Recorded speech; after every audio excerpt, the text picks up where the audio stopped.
Esta es la otra realidad de los cultivos de aguacate en México, de los cuales dependen muchas otras familias mexicanas. Una historia llena de sangre, lágrimas y mucho dolor. El aguacate es más consumido en Estados Unidos, aún más que en México. Es un mercado donde la importación de aguacate llega casi a los 3.500 millones de dólares. Estados Unidos lidera el consumo mundial de aguacate. Sí, lo oíste bien, de todo el aguacate en el mundo. Incluso supera la demanda de todos los otros países en el mundo que consumen aguacate. Ni siquiera todos los países juntos pueden superar a Estados Unidos en el consumo de aguacate. ¿Y sabías que la palabra aguacate proviene del náhuatl? Ahuacatl, que significa testículo. Sí, has oído bien, testículo. Y si te pones a pensar, pues tiene mucho sentido. Así es, una conexión lingüística bastante peculiar que lleva a una persona a pensar de nuevo en sus raíces. Y hablando de raíces, el consumo de aguacate ha ido incrementando de manera exorbitante en los últimos años. En 1989 apenas se consumía 0.5 kilogramos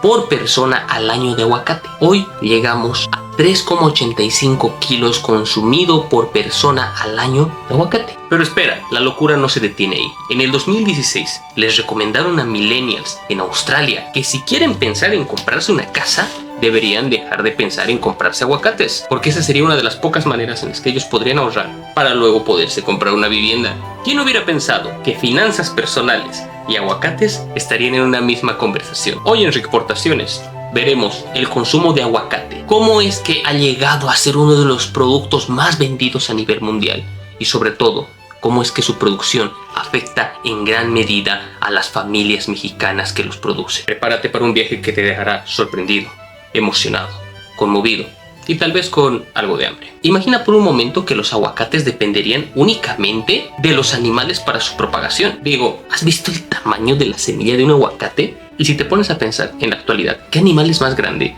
como para comer un aguacate entero, sacar esa semilla de su organismo, depositarla a través de sus heces y que de esa manera crezca otro árbol de aguacates? Pues la verdad, a mí no se me viene ninguno a la mente. Y además resulta que los animales que solían hacer este trabajo, como los mamuts o los perezosos gigantes, se extinguieron hace más de 12.000 años. Entonces, ¿cómo sobrevivieron los aguacates? Ese es uno de los misterios más grandes que existe en el mundo. Pero lograron sobrevivir hasta que nosotros los humanos empezamos a cultivarlos. Pero volvamos a la década de los 60. El aguacate no era precisamente un alimento muy popular. Por su textura y por la cantidad elevada de aceites que el aguacate tiene, la sociedad no lo veía como un alimento saludable para sí mismos. Gracias a la determinación de los productores que hicieron grupos para poder financiar campañas de marketing que resalten los puntos positivos del consumo de aguacate, es que hoy tú tienes aguacate en cualquier parte del mercado. Pero los aguacates realmente son la clave.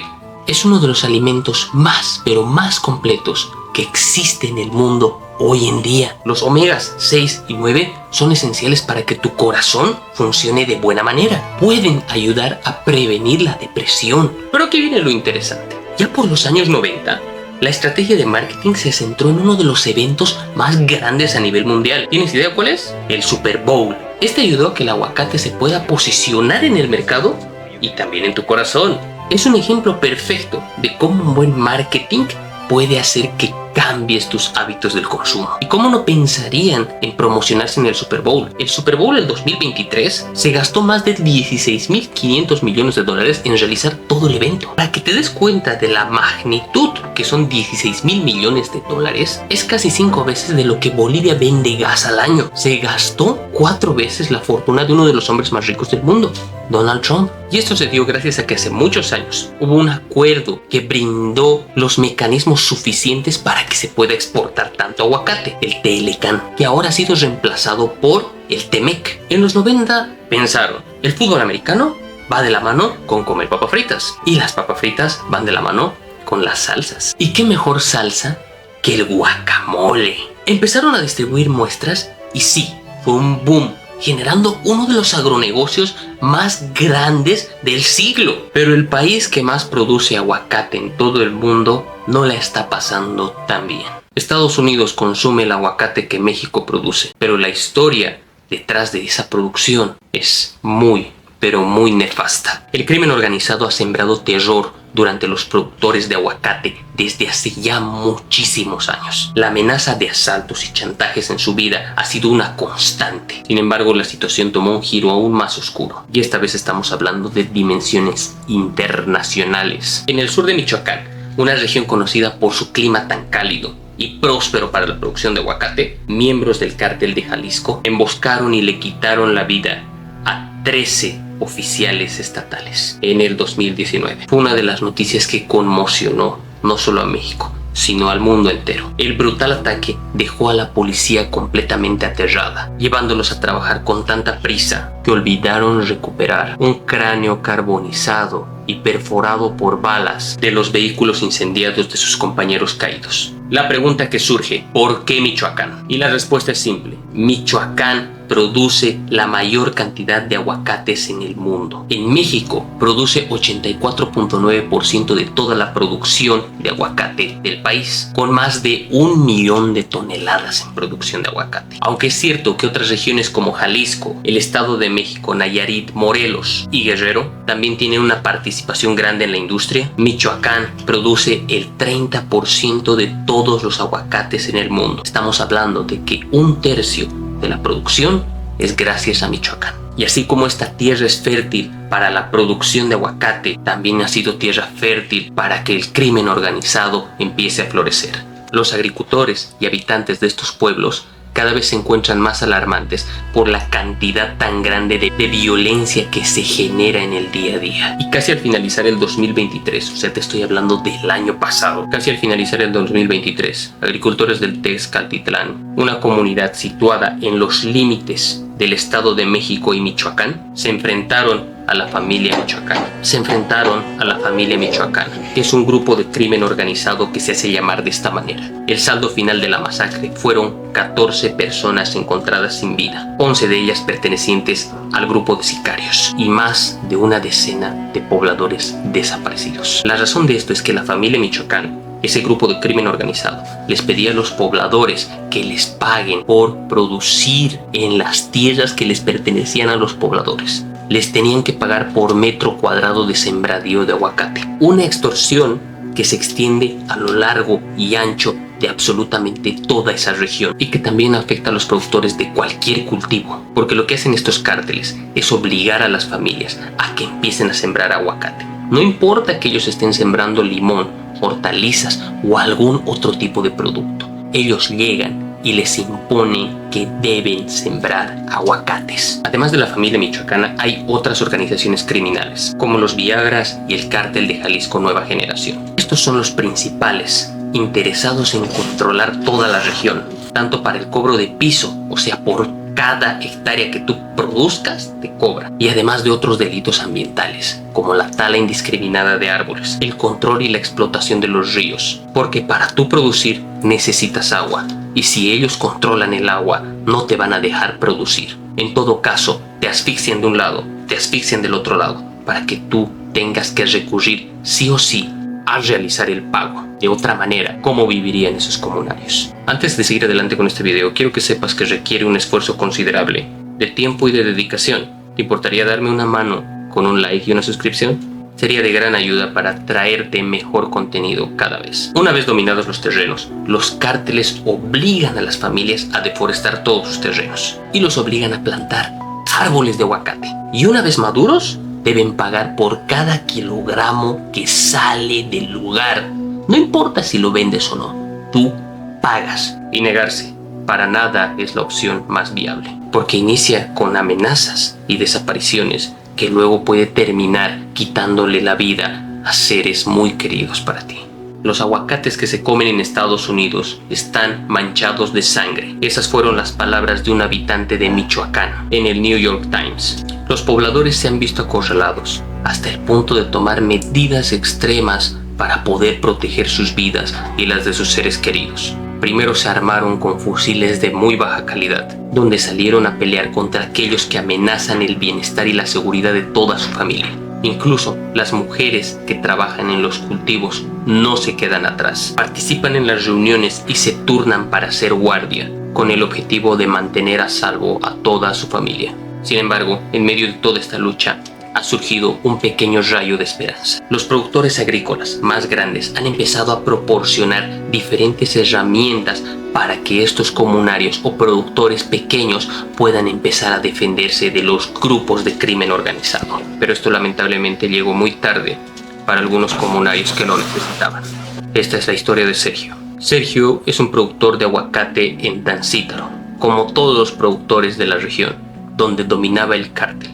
Sergio, terrateniente, pagaba un impuesto a los caballeros templarios. Los caballeros templarios son otro grupo de crimen organizado, al igual que la familia Michoacán, al igual que el cártel de Jalisco Nueva Generación. En febrero del 2013, el cártel secuestró a su hija adolescente.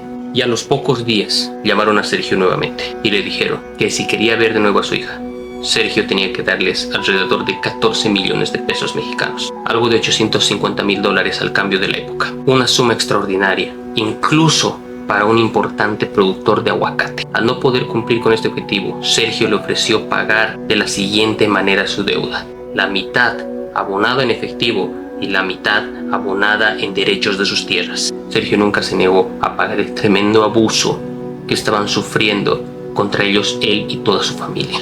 Según las conversaciones que mantuvieron aquel día, cuando Sergio conversó con las personas en las barricadas, Sergio llegó allí y se encontró con algunas bolsas, con una nota firmada por los caballeros templarios, donde decía: ya que tienes la mitad del dinero, te devolvemos la mitad de tu hija. El señor se fue con la mitad de su hija en las bolsas de basura y nadie encontró el resto del cuerpo. El número de personas desaparecidas en todo Michoacán ha ido en incremento desde el 2016 hasta el 2020, alcanzando una cifra preocupante de 913 personas desaparecidas por año en los municipios más poblados como Morelia, Zamora y Uruapan. Estos fueron afectados con una alta tasa de homicidios y una alta tasa de desapariciones. El surgimiento de los grupos paramilitares, de los grupos de defensa de personas civiles, ha empezado a incrementarse. Estas milicias privadas van en contra de todo lo que hacen estos grupos de crimen organizado y pelean contra ellos para poder mantener la paz dentro de sus comunidades. Los caballeros templarios, los que cometieron aquel crimen atroz contra la hija de Sergio, fueron derrotados en el 2015 por estos grupos militares privados. Este movimiento surgió como respuesta para todos los abusos que estaban sufriendo los comunarios en la región. En este contexto, no solamente los productores de aguacate se empezaron a mover dentro de esta región, líderes agroindustriales de cualquier tipo empezaron a apoyar económicamente y con ciertos materiales para que las personas empiecen a defenderse. Incluso los productores de limón, hortalizas y otros productos empezaron a interesarse en este grupo de defensa paramilitar, porque tarde o temprano los iba a afectar a ellos también. En este cuadro, todo lo que está pintado de rojo son municipios con autodefensas. Lo que está pintado de verde son municipios con policías comunitarias. Es la única manera que las personas han encontrado para poder defenderse. Ya en el 2014, productores que pertenecían a este grupo en Tancítaro lograron establecer su propia fuerza policial. Y no es una fuerza policial cualquiera, es una fuerza policial municipal, apoyado tanto por el sector privado como por el gobierno. Este se llama Cuerpo de Seguridad Pública de Tancítaro, más conocido como CUSEPT, que incluso hoy, 2024, continúa operando. Y te preguntarás cómo es que ellos se forman. Pues ellos lograron un acuerdo. Al pertenecer también al municipio, ellos empezaron a recibir 3 meses de formación.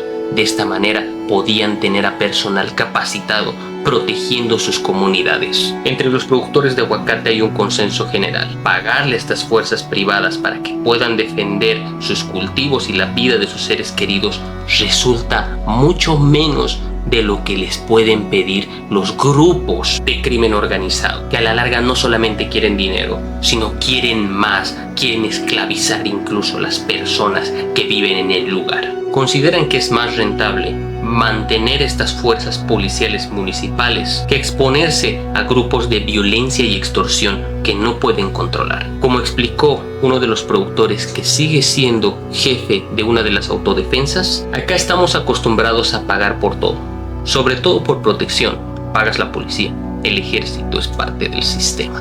Cuando un grupo criminal viene y te pide dinero, pues forma parte del mismo sistema. El problema es que como son demasiado hambrientos, quieren siempre más dinero, meterse más poder, y entonces los tienes ya contigo. Te compran las tierras, te sacan, te matan, pero les sigues pagando. Así que si creas una autodefensa con gente de aquí, que se conoce, familias, ellos están haciendo el mismo trabajo que tú para cuidarse. Pues la gente lo ve bien y te paga por protegerlos. Ya sabes, esto es lo que hace nuestro grupo ahora. Protegemos las huertas, la producción, los transportes, porque alguien lo tiene que hacer, y todos sabemos que no podemos confiar en la policía o el ejército o nada que venga del gobierno. Así que lo hacemos nosotros por nuestro propio lado y lo pagamos de nuestro propio bolsillo. ¿Y tú consideras que esta es una buena medida? Esta es la salida que ellos han optado para poder tener paz en sus comunidades. Bueno, algo de paz, porque aún así los grupos de crimen organizado siguen en aumento. Además, el aguacate tiene otro problema sustancial, del cual no se habla mucho, pero va a llegar a ser uno de los problemas sustanciales de aquí un par de años. Para producir solo 1 kilo de aguacate se necesitan 2000 litros de agua. Eso significa que para producir solo un aguacate necesitas entre 60 a 80 litros de agua. Para explicar qué tan grave es esta situación, nos dirigiremos a Chile. En Chile, desde el año 2000, grandes latifundistas han sido atraídos por las condiciones climáticas favorables para la producción de aguacate en la zona, y han establecido extensos monocultivos de aguacate. Para cultivar solo 1 kilo de aguacate se necesitan hasta 2000 litros de agua, dependiendo del lugar y dependiendo de la semilla. Y esto lo dice Water Footprint Network. Esta agua se extrae de las napas subterráneas y de 2 ríos principales. La sobreexplotación de este cultivo ha llevado a sequías extremas en el lugar. Incluso han empezado a desaparecer ríos. El río Petorca fue declarado agotado en 1997 y el río Liwa se secó en el 2004. Y tú puedes pensar que esto es por un cambio climático o es porque los comunarios no supieron cuidar el agua. Pues la verdad es que no. Los comunarios no siempre se dedicaron al consumo o a la producción de aguacates. En Chile hay algo que se llama privatización del agua. Imagina que el agua es un recurso muy valioso, como si fuera el oro. Pues en Chile, en lugar de que todos puedan acceder libremente al agua, como sucede casi en todos los lugares del mundo, acá funciona de manera muy diferente. Hay reglas escritas desde hace ya muchos años, durante una época en la que el país era gobernado por un régimen autárquico, el gobierno de Pinochet. Estas reglas dicen que el agua es propiedad del país, pero que al mismo tiempo es propiedad de la persona que pueda aprovecharlo para su propio beneficio personal. Lo que sucede con estas reglas escritas es que facilita que las personas más poderosas, como las grandes empresas o los latifundistas, puedan obtener el control de toda el agua en una región. Piensa en el agua como si fuera un juego. Los que tienen más dinero en el juego se compran todos los recursos, mientras que los que no tienen dinero en el juego simplemente tienen que jugar con las sobras. ¿Y qué significa esto en la vida cotidiana? Mira, si tú eres un pequeño agricultor o un residente local, pues necesitas agua para beber, para tus cultivos, para ducharte, para comer. Y si no tienes los recursos económicos suficientes para acceder al agua, y eso, para acceder al agua del gobierno, pues tienes que comprarlos a personas que han privatizado el agua, a personas que han comprado esos volúmenes de agua. Si en un momento ellos se juntan y deciden que te van a subir 100% los costos, tú no puedes hacer absolutamente nada. ¿Y sabes qué? Las leyes del país los respaldan. Incluso pueden especular con el agua como si se tratara de la bolsa de valores. Y esto hace que los empresarios no respeten a la madre tierra, al punto de haber secado ya muchos de los ríos, muchas de las cuencas hídricas, y los comunarios pequeños son los que se ven más afectados. Quiero que escuches esto. En el centro de Chile, en la provincia de Petorca, hay niños entre 10 y 12 años que nunca en su vida han visto un río. Esta área es conocida por producir una gran cantidad de palta Hass o aguacate Hass, una variedad muy popular de aguacate que se exporta a todo el mundo. Entre el 2017 y el 2018, Chile produjo alrededor de 225.000 toneladas de aguacate, de las cuales el 70% estuvo destinado a la exportación, principalmente a Europa, Estados Unidos, China y Argentina. Sin embargo, la industria del aguacate presenta enormes problemas para Chile. Zoila, de 72 años, sobrevive de esta manera. Ella tiene que alquilar un camión cisterna que solo puede rellenar 2 veces a la semana el tanque. Y te puede parecer mucho, pero no lo es, porque este tanque solo es de 10.000 litros y estos 10.000 litros tienen que aguantar para 8 familias. Estamos hablando de que una familia normal gasta entre 4.000 a 5.000 litros por semana. Si tú multiplicas por las 8 familias, vas a encontrar que por lo menos tendrían que tener 30.000 litros a la semana. Pero estamos hablando de personas que no se dedican a la agricultura. ¿Cuánto más necesitan ellos para regar todos sus cultivos? Vivo acá desde hace 40 años. Antes había mucha agua en el canal y en la quebrada. Teníamos animales y verduras.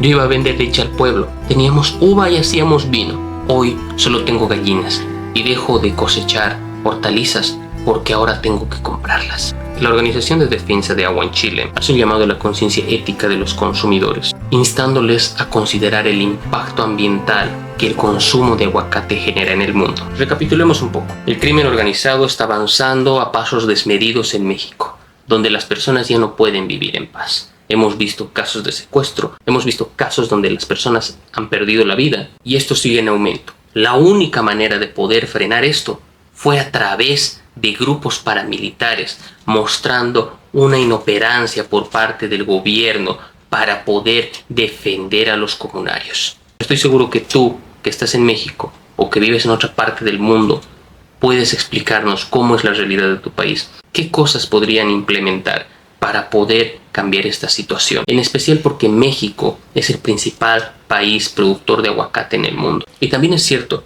que nosotros en Latinoamérica compartimos una cultura muy parecida, mexicanos, chilenos, bolivianos, ecuatorianos, colombianos, y no importa de dónde me estés viendo, es muy seguro que de acá a un tiempo los gobiernos van a empezar a impulsar la producción de aguacate y en ese punto también se va a empezar a llenar de una delincuencia tremenda y el crimen organizado va a empezar a cundir y a aterrorizar a nuestras familias. Como segundo punto, el aguacate es una fruta majestuosa, es increíble para su consumo, para nuestra salud, para nuestro bienestar, es maravillosa. Pero el impacto ambiental que está ocasionando el aguacate tiende a ser muy problemático para nosotros en el largo plazo. Ponte a pensar qué vamos a hacer si nuestros recursos hídricos los empezamos a desviar en un monocultivo, donde al final del día es cierto que producimos dinero, pero estamos dañando a la madre tierra para que ya no vuelva a producir y se vuelvan unos lugares áridos que luego van a tener que tratarse durante muchos años para que pueda volver a producir. Quisiera decirte que a la larga este va a ser un problema, pero no, hoy es un problema porque muchos países en Latinoamérica van a empezar a impulsar la producción de aguacate para exportación. Entonces, ¿cuál crees tú que es la solución a todo este conflicto en general? Si te ha servido de algo este contenido, me encantaría que te suscribas, le des like y puedas comentar acá abajo cuál ha sido tu opinión respecto al video o tu opinión respecto a la situación actual. Compárteme acerca de tus experiencias. Que estés muy bien. Hasta otro video. Bye bye.